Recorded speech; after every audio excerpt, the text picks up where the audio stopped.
Hi everyone, Renee here. I'm going to be showing you my fall morning skincare routine. Temperatures are definitely colder. I even have to turn my heating on at night sometimes now, but the true litmus test for when I need to start adjusting my skincare routine is when I wake up in the morning and my skin just feels tight. That's my skin struggling to adjust to lower hydration levels, more dryness in the atmosphere. And so I'm just going to update you with what I have been using, loving, and what's been really working for me during this time. So I just cleansed my face by rinsing it with water. So the first thing that I do right after cleansing is I use my Lash and Brow Serum. I've been using The Ordinary's new multi-peptide Lash and Brow Serum. I apply this on my lash line the same way I would a liquid liner, and then the brows. I've been using this for a few months now. The difference is more obvious to me because in general, my lashes and brows tend to be quite wispy. So the differences I've noticed, definitely less fallout. I'm pretty notorious for always having little hairs resting on my face. I don't know whether they're from my lashes or my brows. I believe it's a mixture of both,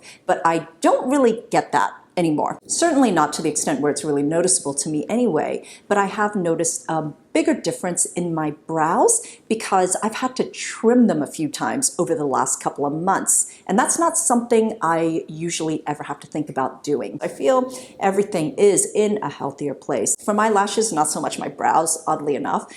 These formulas do take longer to work. And even the ones with prostaglandin analogs take a few months before I can notice any difference. But I can't use those formulas because they do tend to irritate the skin in my eyes. I'm just going to keep using this. It's going to be part of my routine now. First thing I put on my skin after cleansing, vitamin C serum, you know the drill. When layering, I go from thinnest to thickest consistency, and I like to use my most concentrated actives on my skin first so it goes on unobstructed. Vitamin C serums for me will always be the ones that contain ascorbic acid. I kind of love that 15%, and I have a preference for the water-based ones. I have been using a new vitamin C, which has yet to be released. I've been testing this out and it is glorious. Otherwise, I will still be using my staple, my first love, what I always go back to regardless of what I test. And that is Skinceuticals CE Ferulic. I particularly love this formula for this time of year because the texture has some weight to it and it just feels hydrating and it leaves your skin with that nice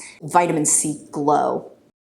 Next is my favorite step in the routine, hydrating essence. Please indulge me in a moment so I can express to you how deeply grateful and moved I am by your overwhelming response to this essence. The nervousness I had around the launch was just so off the charts, but your response, let's just say I really feel the love, but more importantly, I feel the trust. I never intended to come out with skincare. There's too much out there already as it is. I don't want to add to the noise. The exception would be if I could selfishly create my dream formula that embodied the part of skincare that I just love the most. Something that not just nourishes the skin, but nourishes the soul, at the risk of sounding dramatic, but that's what skincare does for me. For those of you who are worried about this being limited edition, this is a collaboration with Saro. You know, the goal is always that something can have a permanent place. But selfishly, this is something that I personally want to use on my face for the rest of my life.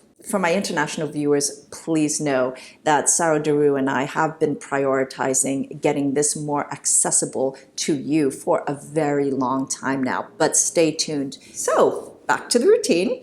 My skin has definitely been feeling more on the raisiny side. I talked about how in the morning when I wake up, there's some tightness. As you know, I'm a huge fan of the multiple skin method. It really makes that much of a difference to just how plump and juicy and healthy my skin looks. For right now, 3 skins is perfect for me. I only use 2 splashes. A little bit goes a long way. This has a very slippy texture before absorbing into your skin. After everything sinks in, this really dries down with a super smooth, silky finish. If I wanted to push the limits, I could do more than 3 skins, but then that's when it takes longer to absorb. Actually, I can use a gua sha at that time because it really works well. This has a serum-like texture to it, so it's not just watery. It doesn't just completely disappear into the skin. This is intended to not just hydrate your skin, but just keep it there. So you feel it stays there for a long time.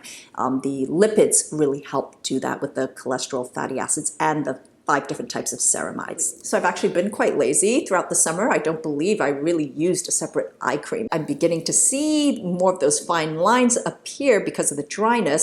You know, I am feeling the need. I have brought an eye cream back into rotation. For the past month or so, I've been enjoying from Paula's Choice their C5 Super Boost eye cream. I generally love Paula's Choice eye creams. You have seen me use them throughout the years in my routines. I also do love the C50 and C25 boosters as well, so I was pretty excited for this, especially to use during the daytime, because you know I love an antioxidant during the daytime. The texture for right now is absolutely perfect. It's creamy enough, holds really well under makeup, but it's substantial enough that it does keep this area just well lubricated. So this contains 5% of 3 vitamin C derivatives. These derivatives are good at brightening the skin, but also it has the peptides, the hydrators, and all of that as well. The moisturizer I've been using that's just been perfect for this sort of seasonal transitional time is from Manufactory, from their Our Vegan line, the Heartleaf Cica cream. This cream feels so good to apply. I certainly gravitate towards the formulas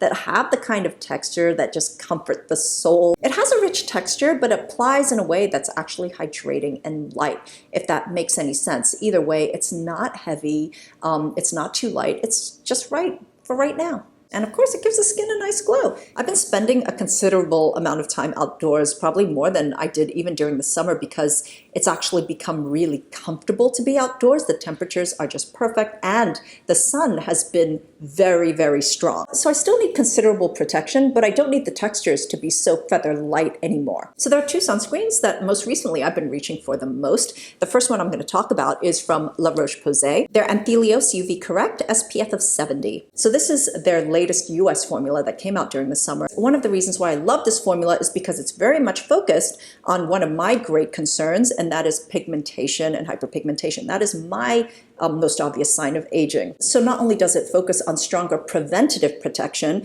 but also on treating your skin when you use it as well. So, you know, the US sunscreens are known for their Cell OX technology.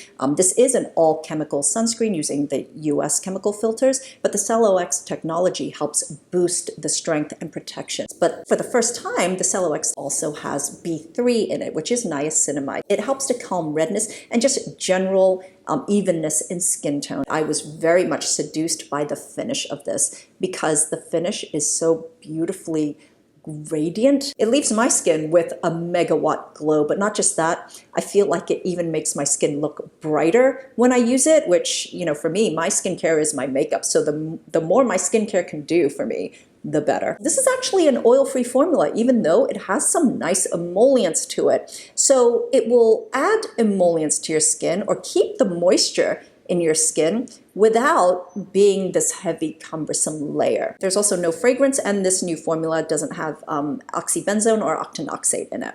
I've also become completely obsessed with my UVMagic mirror. I cannot stop. Every time after I apply my sunscreen, I always look at it to make sure that everything is applied evenly. And, you know, there's always something I'm missing. There's always maybe some missed spots around here, the crevices, but also a very common area I miss is on the side of, like this area. I'll do the forehead and I'll do the cheeks, and sometimes there's just a little patch on both sides that I miss out on. But also this really helps me see if during the day I have, you know, inadvertently removed anything, or if my sunscreen looks patchy on my skin, or there are areas that are just not as well covered as others. A new sunscreen that I've been using interchangeably, but also when I know that I am going to be spending time outdoors, is this new one from their Nifty 50. So this has an SPF of 50. It's an all-chemical sunscreen, which includes one of the most advanced new filters, Tinosorb A2B. The formula is also antioxidant heavy, which is great for boosting the protection, but there's also added iron oxides, which usually you only see in mineral sunscreens.